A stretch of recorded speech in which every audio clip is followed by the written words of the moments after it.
MD. This is Greene. I'm here at Powerhouse Bev and Steve out here in Long Island, and we're about to get ready to do some legs as we are in the beginning of the prep for the Arnold. So OC, that's Oscar Arden and I will make it happen. Hey everybody, MD. This is Oscar Arden. I'm here at Bev Francis's Powerhouse Gym in Syosset, Long Island, with Greene training legs. About 4.5 weeks out from the show. Everything is right on track. Actually, if anything, a little more ahead of schedule, which is great. His weight fluctuates to high 280s, which is where he should be at this point. And the prep couldn't be better, actually. Whatever problems we encountered at the Olympia are rectified, and expect to see the best Greene in about 4.5 weeks. But right now, it's not about the Arnold, it's about training legs and trying to have the best leg training possible, because you got to go day by day. You can't look too far ahead, and I know his energy is low. He's doing cardio in the morning, sometimes at night. His calories are a little bit low, so he's kind of depleted, so he's not cooking too much. But I'd rather do that than talk too much and not train too hard. So we'll be training in a few minutes, so hopefully you guys enjoy the training session.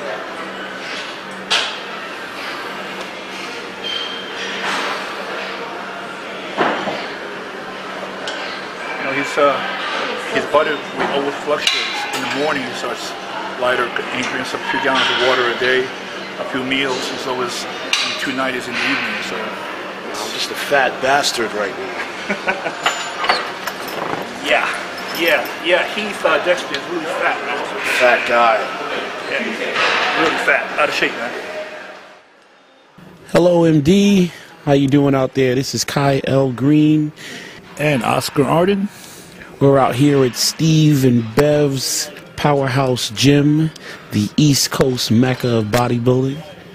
Well, Kai's weighing right now around 294. It fluctuates, 288, 285 to 295. Right now, he's where he needs to be.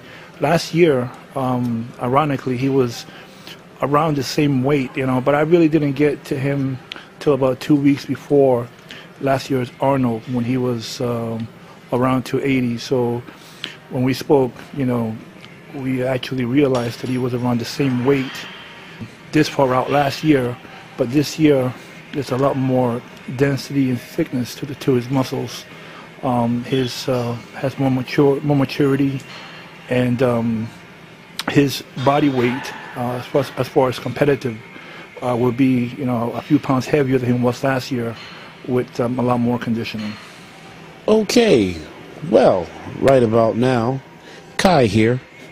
For those folks at home that don't know, I guess to compare this part of my prep for the Arnold, or I should say our prep for the Arnold, to the Olympia preparation, my calories are up significantly, and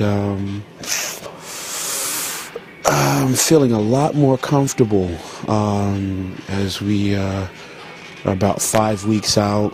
Things are going very, very smoothly, and I feel a lot more alive with more calories to both train and to function at maximum efficiency. One of the benefits about this preparation versus any other before it, this was our first time doing the Olympia. So as a result, this was the first time we actually found ourselves competing in the October, December time frame. So from there to come into contest condition for March, it really didn't make a lot of sense to go overboard in putting on too much weight unnecessarily in the off season, as it was a very short-lived off season. So I think that kind of helped us this time around. We stayed a lot leaner, and it's helping prep for the Arnold this time, I think, go a lot easier. A lot of people question our preparation for the Olympia in Vegas. You know, originally how we had it planning our minds was to go out there to be away from distractions, you know, more like a Rocky type environment, and it didn't pan out to be that way. There was actually some time lost in trying to find, you know, supermarkets for food, and trying to find a gym where you feel comfortable in, and just your regular routine was interrupted in trying to establish that. I mean, when you see the Rocky movies, you know, you see Rocky run in the snow, you see him trained, but, you know, you don't see who's washing his clothes, or if he has a laundromat, or where he's getting his food from. And those, you know, as a bodybuilder, those are key things, you know. Being home here in Brooklyn, we're a lot more familiar and comfortable where everything is at. So this preparation has been a lot more. Actually, it has been Kai's and our best prep ever.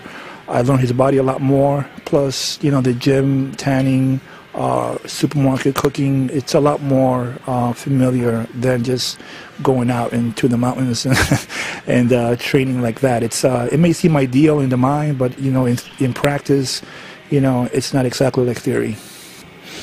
Yeah, preparation for the Olympia this year was probably the hardest pre-contest prep I've ever endured, definitely. At the time, though, we were focused on the idea, end result, and, you know, when you do that, you kind of think about what would be like the best ideal circumstance. We tried to set those things up accordingly. There's a lot of things, a lot of questions that end up being asked and answered when you actually climb into the trenches of the experience. And as a result, you know, you learn a lot more. They say experience is a very valuable teacher, probably the most valid teacher there is. So, you know, now having that experience, we have questions that have been answered, you know. So now, more importantly, we have some things that we now know of what not to do. Like, you know, there's a lot to be said for taking a person out of their comfort zone. Our team set out to do something that was more than a worthwhile quest. And in our efforts to find out how to get that done, how to get that best accomplished, you know, you end up, you know, having to answer questions.